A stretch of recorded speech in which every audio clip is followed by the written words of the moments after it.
જય વિદ્યાર્થી મિત્રો, ઓમ ટ્યુશન ક્લાસીસના ઓનલાઈન પ્લેટફોર્મ પર આપનું હાર્દિક સ્વાગત છે। તો વિદ્યાર્થી મિત્રો, આપના માટે આપણે એક સરસ મજાનો વિડીયો લઈને આવ્યા છીએ, જેમાં આપણે શું ભણવાના છીએ તો કે સામાન્ય વિજ્ઞાનના કેટલાક મહત્વના પ્રશ્નોની ચર્ચા કરીશું, જે કોને ઉપયોગી સાબિત થશે તો કે તમામ વિદ્યાર્થી મિત્રો, વાલી મિત્રો કે સ્પર્ધાત્મક પરીક્ષાની તૈયારી કરતા હોય તમામ મિત્રોને આ જે છે એ રોજિંદા જીવન માટે લગતા પ્રશ્નો રહેલા છે। કોઈ તમને બાર રસ્તામાં પણ પૂછી દે કે ભાઈ શરીરનું સૌથી મોટું હાડકું કયું, નાનું કયું, બરોબર, એવા ઘણા બધા પ્રશ્નો છે કે રક્તકણો જે રહેલા છે એનું આયુષ્ય કેટલું હોય, શ્વેત કણોનું આયુષ્ય કેટલું હોય, એવા તમામ પ્રશ્નોની ચર્ચા આજે આપણે અહીંયા કરવાના છે। અને સાથે સાથે આ પ્રશ્નોનું આપણે 360 ડિગ્રીથી એનાલિસિસ કરીશું, એટલે કે આજુબાજુ બનતા પ્રશ્નો હશે એ પણ હશે તો એ પણ આપણે એની ચર્ચા કરીશું। તો જોઈએ છે આપણે વિદ્યાર્થી મિત્રો કે આપણા જોડે પહેલો ક્વેશ્ચન રહેલો છે। એ પહેલા ક્વેશ્ચનમાં આપણને શું કહે છે તો કે ભાઈ આપણને એવું કહેવામાં આવેલું છે કે શરીરનું સૌથી લાંબામાં લાંબુ હાડકું કયું રહેલું છે, કે શરીરનું સૌથી લાંબુ હાડકું કયું હશે તો કે આપણા શરીરનું સૌથી લાંબુ હાડકું જે છે એને આપણે ફીમરનું હાડકું એટલે કે ઉર્વસ્થિ હાડકું તરીકે ઓળખીએ છીએ। કયું હાડકું છે તો કે ઉર્વસ્થિ આપણા શરીરનું સૌથી મોટું હાડકું છે। અને આ હાડકું આપણને ક્યાં જોવા મળશે તો કે આપણો જે શરીરનો ભાગ છે એમાં નીતમથી લઈને ઢીંચણવાળો જે ભાગ રહેલો હશે, નીતમ એટલે આપણા કમરના ભાગથી જે ઢીંચણવાળો ભાગ રહેલો હશે ત્યાં સાથળનું હાડકું આવેલું હશે। એ સાથળના હાડકાને આપણે શું કહીએ છીએ, ઉર્વસ્થિ અથવા તો ફીમરના હાડકા તરીકે ઓળખીએ છીએ। એના પછી માનવ શરીરનું સૌથી નાનામાં નાનું હાડકું કયું છે વિદ્યાર્થી મિત્રો, કે સૌથી મોટું તો હાડકું આપણે હાલ કહી દીધું કે સાહેબ કે સૌથી નાનું હાડકું કયું છે તો કે સૌથી નાનું હાડકું જે છે એ આપણા કાનની અંદર આવેલું હોય છે। અને એ કાનમાં પણ કઈ જગ્યાએ તો કે કાનના મધ્ય ભાગમાં, કઈ જગ્યાએ મધ્ય ભાગમાં, અગ્રભાગ, મધ્ય ભાગ અને પશ્વ ભાગ, આટલા ટોટલ 3 ભાગ હોય। એ 3 ભાગમાંથી કયા ભાગે આપણને જોવા મળે છે તો કે મધ્ય ભાગમાં આવેલું હશે, જેમાં આપણે એનું નામ શું રાખેલું છે તો કે આમાં મધ્ય ભાગમાં ટોટલ 3 હાડકા હોય છે વિદ્યાર્થી મિત્રો, હથોડી, એરણ અને પેંગડું। હથોડી, એરણ અને પેંગડું નામના 3 હાડકાઓ રહેલા હોય છે। એ 3 હાડકામાંથી એક હાડકું કયું છે આપણા જોડે તો કે પેંગડું નામનું હાડકું છે, જેને આપણે ઇંગ્લિશમાં શું કહીએ છીએ તો કે સ્ટેપ્સ અથવા તો સ્ટેપિસ તરીકે ઓળખીએ છીએ। એ શરીરનું સૌથી નાનું હાડકું રહેલું છે। એના પછી માનવ શરીરમાં માનવ મગજ જે રહેલું હશે એ માનવ મગજનું વજન કેટલું રહેલું હશે વિદ્યાર્થી મિત્રો તો કે આપણું જે મગજ જે છે એ મગજનું વજન કેટલું હશે તો કે સામાન્ય રીતે પુખ્ત વ્યક્તિ જે રહેલો હશે એના મગજનું વજન કેટલું હશે તો કે 1350 થી લઈને 1400 ગ્રામ સુધીનું હોઈ શકે છે। અને સ્ત્રીઓમાં આ જે વજન રહેલું હશે એ 20 થી 50 ગ્રામ ઓછું હોઈ શકે છે। તો એનો મતલબ એવું નથી સમજવાનું કે એમની યાદ શક્તિ અને બુદ્ધિ આપણા કરતાં ઓછી હશે, એવું હોતું નથી। ક્લિયર છે? હવે માનવ શરીરનું જે લોહીનું દબાણ રહેલું હશે કે રુધિર જે છે એ રુધિરનું બ્લડ પ્રેશર જે રહેલું હશે એ બ્લડ પ્રેશર આપણા શરીરમાં કેટલું હશે તો કે 120 થી લઈને 80 mmHg રહેલું હોય છે। આ 120 અને 80 શું છે તો કે એને આપણે સિસ્ટોલિક પ્રેશર અથવા તો ડાયસ્ટોલિક પ્રેશર તરીકે ઓળખીએ છીએ। એમાં સિસ્ટોલિક પ્રેશર કોને કહીશું આપણે તો કે આ 120 વાળું જે છે સિસ્ટોલિક પ્રેશર કહેવાશે, અને 80 વાળું જે પ્રેશર રહેલું હશે એને આપણે શું કહીએ છીએ વિદ્યાર્થી મિત્રો, ડાયસ્ટોલિક પ્રેશર તરીકે ઓળખીએ છીએ। હવે સિસ્ટોલિક ને ડાયસ્ટોલિક એ પાછું હું સાહેબ લાગે કે નવું તો કે સિસ્ટોલિકનો મતલબ એવો છે કે આપણું જે હૃદય રહેલું છે એ હૃદયનું કામ શું છે તો કે ધબકવાનું કામ છે સાહેબ। અને ધબકીને કરે છે શું તો કે રુધિરને ધમનીઓ અંગો તરફ રુધિરને લઈ જવાનું કામ કરે છે, કે ધક્કો મારે છે રુધિરને તો કે આ જે ધક્કો મારવાનું જે દબાણ રહેલું છે દબાણ કેટલું રહેલું હશે 120 Hg રહેલું હશે। કેટલું રહેલું હશે વિદ્યાર્થી મિત્રો 120 Hg। જ્યારે બે ધબકારા થાય છે હૃદયના, કેટલા 2 ધબકારા વચ્ચે જે આરામની સ્થિતિ દરમિયાન જે દબાણ રહેલું હશે રુધિરમાં એ કેટલું દબાણ હશે 80 mmHg રહેલું હશે। ક્લિયર છે? એના પછી આપણે જોઈએ જો આના કરતાં વધારે તમને શું જોવા મળે ભાઈ, પ્રેશર જોવા મળે તો એને આપણે શું કહીએ છીએ તો કે બ્લડ પ્રેશર વધી ગયું છે, એટલે હાઈ બીપી થયું છે। કેવું હશે કે બીપી હાઈ થઈ ગયું છે એવું આપણે કહીએ છીએ। તો યાદ રાખવાનું છે વિદ્યાર્થી મિત્રો। હવે નેક્સ્ટ આગળ આપણા જોડે છે શું તો કે રક્તકણોનું આયુષ્ય કેટલું હશે, કે આપણા શરીરમાં રુધિર છે અને રુધિરના અંદર આપણને ટોટલ લોહીની અંદર રુધિરની અંદર આપણને ટોટલ 3 કણો જોવા મળે છે। એક કણને આપણે કહીએ છીએ રક્તકણ, બીજા કણોને આપણે કહીએ છીએ શ્વેત કણો અને ત્રીજા કણોને આપણે ત્રાક કણો તરીકે ઓળખીએ છીએ. રક્તકણ, શ્વેતકણ અને ત્રાકકણ તરીકે ઓળખીએ છીએ. જેમાંથી આ જે રક્તકણો રહેલા છે એ રક્તકણો જે છે એ ક્યાં જન્મશે કે આપણને એવું કીધું છે કે એનું આયુષ્ય કેટલું હશે. તો પહેલા તો જન્મ ક્યાં થશે તો આપણે શું કહીશું તો કે બોન મેરોમાં એટલે કે અસ્થિ મજ્જામાં. અસ્થિ મજ્જામાં એનું શું થશે ભાઈ નિર્માણ થશે. રક્તકણોનું નિર્માણ ક્યાં થશે અસ્થિ મજ્જામાં થશે. અને નાશ ક્યાં પામે છે તો કે બરોડમાં. આપણું જે શરીર છે એના પીઠનો પાછળનો ભાગ જે રહેલો છે ત્યાં બરોડ આવેલી હશે. એ બરોડના ભાગમાં શું થઈ જશે રક્તકણો નાશ પામી જશે. તો જન્મ્યાતા અને પછી મૃત્યુ પામે એટલે કે એનું નિર્માણ થયું અને પછી એનો નાશ થયો. તો આ બે વચ્ચેનો સમયગાળો કેટલો હશે તો એનું આયુષ્ય કેટલું હશે વિદ્યાર્થી મિત્રો તો કે 120 દિવસ આયુષ્ય રહેલું હોય છે. કેટલું આયુષ્ય રહેલું હશે તો કે 120 દિવસ આયુષ્ય રહેલું હશે. સાથે સાથે બીજી ચર્ચા કરવી હોય તો આમાં કરી શકીએ છીએ આપણે કે આ રક્તકણો જે છે રક્તકણોની અંદર શું રહેલું હશે તો કે હિમોગ્લોબિન નામનું તત્વ રહેલું હશે. આ તત્વનું કામ શું છે તો કે રક્તકણો એ ઓક્સિજન લઈ જાય છે એટલે કે હિમોગ્લોબિન શું કરશે આપણા શરીરમાં ઓક્સિજનનો પુરવઠો પૂરો પાડશે. ઓક્સિજનનો પુરવઠો પૂરો પાડશે અને સાથે સાથે આપણે શું કહી શકીએ છીએ કે રુધિરનો જે રક્તનો જે લાલ રંગ રહેલો હશે એ લાલ રંગ કોના કારણે જવાબદાર છે તો કે હિમોગ્લોબિનના કારણે જવાબદાર છે. તો આ વધારાની ઇન્ફોર્મેશન પણ આપણે જોડે જોડે મેળવતા જઈએ છીએ. જો કોમ્પિટિટિવ એક્ઝામની તમે તૈયારી કરતા હોય તો સાથે સાથે આને નોટ ડાઉન કરતા જજો અને આજુબાજુના જેટલા પ્રશ્નો બોલી રહ્યો છું એને પણ તમે શું કરતા જજો લખતા જજો. હું અહીંયા તમને બધું બોર્ડ ઉપર લખીને બતાવતો નથી પણ મારા મોઢામાંથી ઘણી બધી વસ્તુઓ નીકળી રહી છે તમારે લખવાની છે. ક્લિયર. એના પછી શ્વેત કણોની ચર્ચા કરી આપણે. રક્તકણોની વાત કરી. હવે શ્વેત કણો સાહેબ એની વસ્તુ કે શ્વેત કણોનું આયુષ્ય કેટલું રહેલું હશે તો કે માત્ર 3 થી 4 દિવસનું આયુષ્ય રહેલું છે. આ શ્વેત કણોને આપણે શું કહીએ છીએ તો કે આપણા શરીરના સૈનિકો કહીએ છીએ. જે શું કરે છે તો કે આપણા શરીરમાં જે પણ બેક્ટેરિયા અથવા તો વાયરસ આવી ગયો હશે એના સામે લડવાનું કામ કોનું છે તો કે શ્વેત કણોનું રહેલું છે. જ્યારે ત્રાક કણોનું કામ શું છે જેને આપણે પ્લેટલેટ્સ કહીએ છીએ અને પ્લેટલેટ શું કરે છે તો કે રુધિર ગંઠાઈ જવા માટે જવાબદાર છે. કે આપણા શરીરનું રુધિર ગંઠાવવું હશે આપણો જ્યારે કોઈ જગ્યાએ વાગ્યું હશે ત્યાંથી રક્ત સ્ત્રાવ થતો હશે તો એ ગંઠાઈ જાય બંધ થવા માટે કોણ જવાબદાર છે ત્રાક કણો રહેલા છે. એના પછી બીજા બે ક્વેશ્ચન આપણા જોડે છે. એમાં શું કહે છે આપણને કે સાર્વત્રિક બ્લડ ડોનર કોને કહીશું આપણે અને સાર્વત્રિક બ્લડ સ્વીકારનાર કોને કહીશું. કે બધાને રુધિર આપી શકે એવું રુધિર કયું છે તો કે ઓ નેગેટિવ. પાછું કેવું ઓ નેગેટિવ બ્લડ ગ્રુપ જેનું રહેલું હશે એ બધાને રુધિરનું શું કરી શકશે દાન કરી શકશે. જ્યારે એબી પોઝિટિવ બ્લડ ગ્રુપ રહેલું હશે એ શું કરી શકશે તો કે બધા પાસેથી બ્લડનો સ્વીકાર કરી શકશે એટલે બધાનું બ્લડ લઈ શકશે. આમાં શેનો અભાવ હશે તો આમાં એન્ટીજનનો અભાવ હોય. શેનો અભાવ હોય એન્ટીજનનો અભાવ હોય. જ્યારે એબી પોઝિટિવ વાળા જે બ્લડ ગ્રુપ હશે એમાં શેનો અભાવ રહેલો હશે તો એન્ટીબોડીનો અભાવ રહેલો હશે. શેનો અભાવ રહેલો હશે એન્ટીબોડી. આનું વિશે સમજવું હશે તો તમે એવું લખજો બ્લડ ગ્રુપ તો એના માટેનો આપણે વિડીયો લાવીશું. એના પછી આગળ શરીરનું સામાન્ય તાપમાન કેટલું હોય કે આપણું માનવ જે શરીર છે માનવ શરીરમાં તાપમાન કેટલું રહેલું હશે વિદ્યાર્થી મિત્રો તો કે 37 સેલ્સિયસ રહેલું હોય છે. કેટલું રહેલું હોય છે 37 સેલ્સિયસ. અને આ 37 સેલ્સિયસના જગ્યાએ મારે ફેરનહીટમાં લખવું હોય તો કેટલું લખીશું તો કે ફેરનહીટમાં આપણે શું કરવાનું ખબર છે ઊંધા એકડા બોલવાના. ક્યાંથી 9 થી. ક્યાંથી બોલવાના 9 પછી શું આવે વિદ્યાર્થી મિત્રો તો કે 8 આવે. હવે 8 પછી 7 લેવાના નથી એના જગ્યાએ શું મૂકીશું આપણે પોઈન્ટ મૂકી દઈશું અને એના પાછળ આપણે શું લખી દઈશું 6 લખી દઈશું અને પાછળ શું લખવાનું છે ફેરનહીટ. શું લખીશું ફેરનહીટ.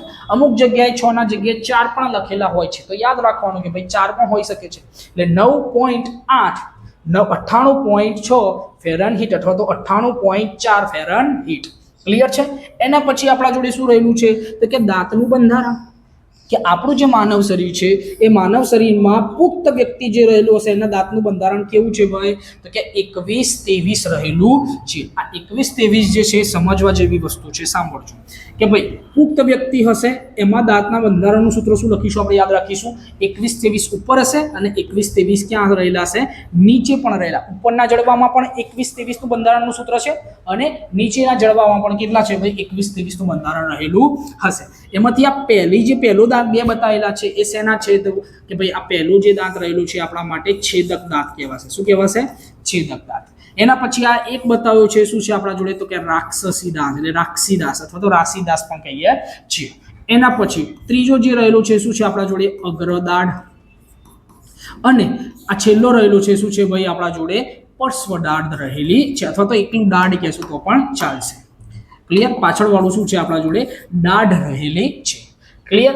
પહેલું આગળનું છેદક દાંત કહેવાશે, પછી આ રાક્ષી દાંત કહેવાશે, એના પછી આ અગ્રદાઢ કહેવાશે, અને પછી આ ખાલી દાઢ કહેવામાં આવશે, દાઢ. ક્લિયર છે? તો એ દાઢ છે.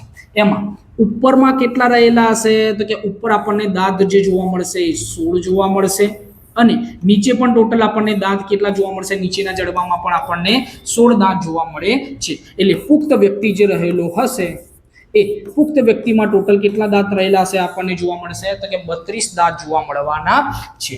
ક્લિયર છે? અહીંયા તમને દેખાતું હશે કે સાહેબ આનો સરવાળો કરીએ તો કેટલો થશે, તો કે 8 થાય છે. તો એનો મતલબ આ જે ભાગ રહેલો હોય ને જડબાનો, આ ભાગ આ પ્રમાણેનો, એમાં આટલા ભાગમાં 8 રહેલા છે અને આ બાજુવાળા ભાગમાં 8 રહેલા છે. એમાંથી આ જે પહેલા 2 દાંત રહેલા હતા એ શેના હતા, તો કે પહેલા 2 દાંત હતા એ છેદક દાંત હતા. એના પછી કયો દાંત આવ્યો, તો કે રાક્ષી દાંત આવ્યો. એના પછી બીજી 2 જે દાંત આવે છે એને શું કહીએ છીએ આપણે, દાઢ તરીકે ઓળખીએ છીએ. અને પાછળના જે 3 રહેલા છે એને આપણે શું કહીએ છીએ, તો કે પાછળની દાઢ કહેવામાં આવે છે, પશ્વ દાઢ તરીકે ઓળખીએ છીએ. પેલી અગ્રદાઢ અને પેલી પશ્વ દાઢ.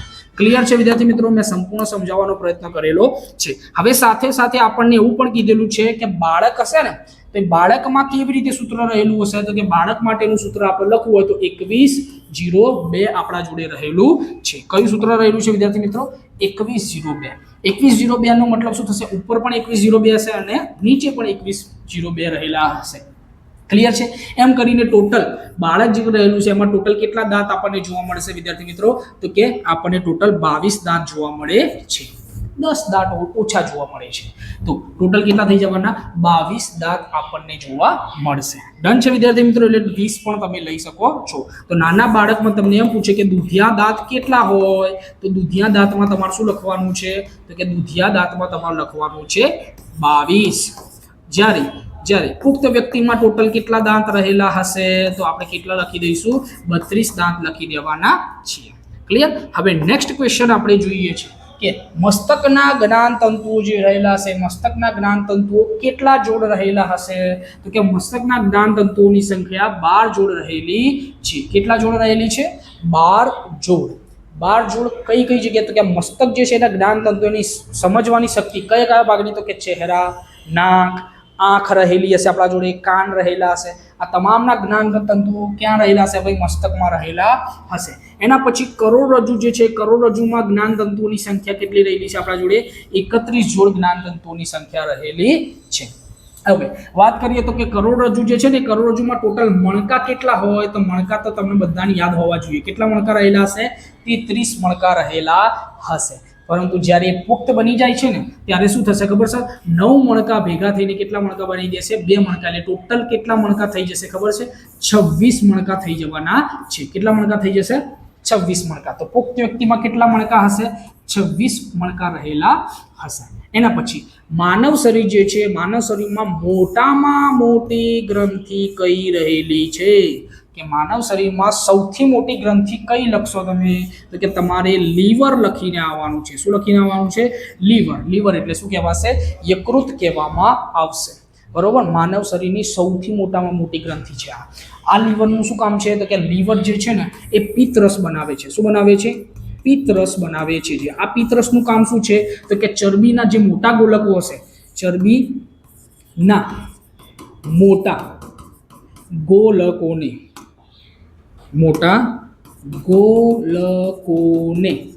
નાના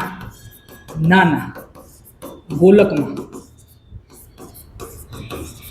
વિભાજિત કરે છે. આ યાદ રાખવાનું છે વિદ્યાર્થી મિત્રો કે યકૃતમાંથી જે પિત્તરસનો સ્ત્રાવ થશે એ પિત્તરસ શું કરશે, તો કે આપણા શરીરમાં જે ખોરાક જે આપણે ખાઈએ છીએ ને એ ખોરાકમાં ચરબી રહેલી હોય, એ ચરબીના મોટા ગોલકોને શું કરે છે, તો કે નાના ગોલકોમાં વિભાજિત કરવાનું કામ રહેલું છે. સાથે સાથે આ પિત્તરસ જો વધારે સ્ત્રાવિત થશે તો ક્યાં સંગ્રહ પામશે, તો કે પિત્તાશયમાં સંગ્રહ પામે છે. એ પણ આપણે યાદ રાખવાનું છે કે પિત્તાશયનો સંગ્રહ ક્યાં થાય છે, કે પિત્તરસનું સંગ્રહ ક્યાં થાય છે, પિત્તાશયમાં. પરંતુ આપણને એવું પૂછે કે પિત્તરસનું નિર્માણ કોણ કરે છે, તો જવાબ શું લખવાનું, યકૃત લખવાનું છે. એના પછી આગળ બીજો ક્વેશ્ચન જોઈએ છે કે માનવ શરીરમાં ગળાના ભાગમાં સૌથી મોટી ગ્રંથિ કઈ હશે? તો કે ગળાનો જે ભાગ રહેલો છે, ગળાના ભાગમાં આપણને થાઇરોઇડ ગ્રંથિ જોવા મળે છે. આ થાઇરોઇડ ગ્રંથિ સૌથી વધારે કોનામાં સક્રિય હશે? તો કે દેડકામાં હોય. થાઇરોઇડ ગ્રંથિ સૌથી વધારે સક્રિય કોનામાં હશે? દેડકામાં રહેલી હશે. સાથે સાથે આપણા શરીરમાં આ જે થાઇરોઇડ ગ્રંથિ છે શું કરે છે? તો કે થાઇરોક્સિન નામનો અંતસ્ત્રાવ મુક્ત કરે છે. થાઇરોક્સિન નામનો અંતસ્ત્રાવ મુક્ત કરે છે. જે શું કરે છે? તો કે આ થાઇરોક્સિન નામનો અંતસ્રાવ જે છે એ મુક્ત થવા ક્યારે થાય ખબર છે? પહેલા તો કે આ થાઇરોક્સિન અંતસ્રાવ જ્યારે તમે મીઠું ખાવ તો જ આનો સ્ત્રાવ થશે. જ્યારે તમારા શરીરમાં મીઠું ખાવ ને એટલે મીઠામાં અંદર શું હશે ખબર છે? આયોડિન. શું રહેલું છે? આયોડિન. આ આયોડિન નામનું તત્વ જો આ થાઇરોઇડ ગ્રંથિને મળશે તો થાઇરોઇડ ગ્રંથિ શું કરશે? થાઇરોક્સિન અંતસ્ત્રાવ મુક્ત કરશે. પરંતુ જ્યારે આયોડિનની ઉણપ થશે આપણા શરીરમાં, એટલે આપણા શરીરમાં પૂરતું આયોડિન મળતું હશે નહીં, ત્યારે આ થાઇરોક્સિન અંતસ્ત્રાવ મુક્ત થતો નથી. ધીમે ધીમે આ ગળાની ગ્રંથિ જે છે શું થતી જશે? ફૂલતી થશે. અને ફૂલતી જશે તો એને આપણે કયો રોગ કહીએ છીએ? તો કે ગોઈટર નામનો રોગ કહીશું. શું કહીશું? જો ઉણપ થશે ને, આયોડિનની ઉણપ થશે તો આપણને કયો રોગ થશે? તો કે ગોઈટર અથવા તો ગલગંડ તરીકે આપણે ઓળખીએ છીએ. ગલગંડ તરીકે ઓળખીએ છીએ. આ બંને નામ લખી દીધા છે. ક્લિયર ને? હવે નેક્સ્ટ આપણે આગળ જોઈએ તો શરીરનું સૌથી મોટું અંગ કયું? કે આપણા શરીરમાં સૌથી મોટું અંગ કયું હશે? તો કે આપણા શરીરનું સૌથી મોટું અંગ કહેવા જઈએ તો ત્વચા રહેલી છે. કઈ રહેલી છે? ત્વચા એ શરીરનું સૌથી મોટું અંગ છે. પછી સૌથી વધુ પુનઃનિર્માણ શક્તિ કોની રહેલી છે? તો સૌથી વધુ પુનઃનિર્માણ કોનામાં થશે? તો કે યકૃતમાં થશે. કોનામાં થશે? યકૃતની અંદર પુનઃનિર્માણની શક્તિ રહેલી છે. એનો મતલબ એવું કહેવા માંગે છે કે જ્યારે યકૃત આપણા જોડે રહેલું હોય છે ને, આ પ્રકારનું હોય છે શરીરમાં જોવા જઈએ ને તો યકૃત આ પ્રમાણે હોય છે. તો આ યકૃતનો અડધો ભાગ તૂટી જશે ને, કપાઈ જશે, ગમે તે થશે તો એ ફરીથી બની જશે, એટલે ફરીથી એનું નિર્માણ થઈ જશે. આપણા શરીરનું કયું અંગ છે જેનું ફરીથી નિર્માણ થઈ શકે છે? એવું તમને ક્વેશ્ચન પૂછાય તો શું લખવાનું? યકૃત જ લખીને આવવાનું. કેમ? કારણ કે યકૃતનું નિર્માણ ફરીથી થઈ શકે છે. જ્યારે સૌથી ઓછી પુનઃનિર્માણની શક્તિ કોની છે? તો કે મગજની રહેલી છે. તો કે મગજનો ખાલી એક જ કોષ જો નાશ પામશે, એક જ કોષ, તો એ રિકવર થઈ શકશે નહીં. એટલે મગજના જેટલા પણ રોગો હશે એ કેવા હશે? ગંભીર રોગો કહેવાશે. મગજના રોગોને તમામ આપણે શું કહીએ છીએ? ગંભીર રોગો કહીએ છીએ. એના પછી ગર્ભમાં રહેલા બાળકનું રક્ષણ કરતું આવરણ કયું છે? કે માતાના શરીરમાં જ્યારે અંદર બાળક રહેલું હશે તો એ બાળકનું રક્ષણ શેના આધારે થાય છે? તો કે એમ્નિયોટિક સેક દ્વારા થાય છે. એટલે ઉલ્વ કોથળી દ્વારા થતું હોય છે. એની અંદર કોથળી જેવી રચના આવેલી હોય છે, એના દ્વારા એનું રક્ષણ થતું હોય છે. સાથે સાથે માતાના ગર્ભમાં બાળકને પોષણ પૂરું પાડતી રચનાને આપણે શું કહીએ છીએ વિદ્યાર્થી મિત્રો? તો કે આ રચનાને આપણે જરાયુ તરીકે ઓળખીએ છીએ. જે જેવી રચના હોય છે તો કે રકાબી જેવી રચના હોય છે, આપણે એવું કહીએ છીએ. કેવી રચના હોય છે? રકાબી જેવી રચના રહેલી હોય છે, એને આપણે જરાયુ નામથી ઓળખીએ છીએ. શરીરના નીચામાં ભાગમાંથી અશુદ્ધ લોહી જે રહેલું હશે એને હૃદય સુધી લાવતી સૌથી મોટી નસ કઈ છે? કે શરીરનો સૌથી નીચેનો ભાગ છે એ નીચેના ભાગમાંથી, એટલે કે શરીરના સૌથી દૂરના ભાગમાંથી અશુદ્ધ રુધિરને ક્યાં લાવવાનું છે? તો કે હૃદય તરફ લાવવાનું છે. અને આ હૃદય તરફ લાવતી સૌથી મોટી નસ કઈ છે? તો આપણે શું યાદ રાખવાનું છે? ઇન્ફિરિયર વેના કાવા યાદ રાખવાનું છે. શું નામ છે એનું?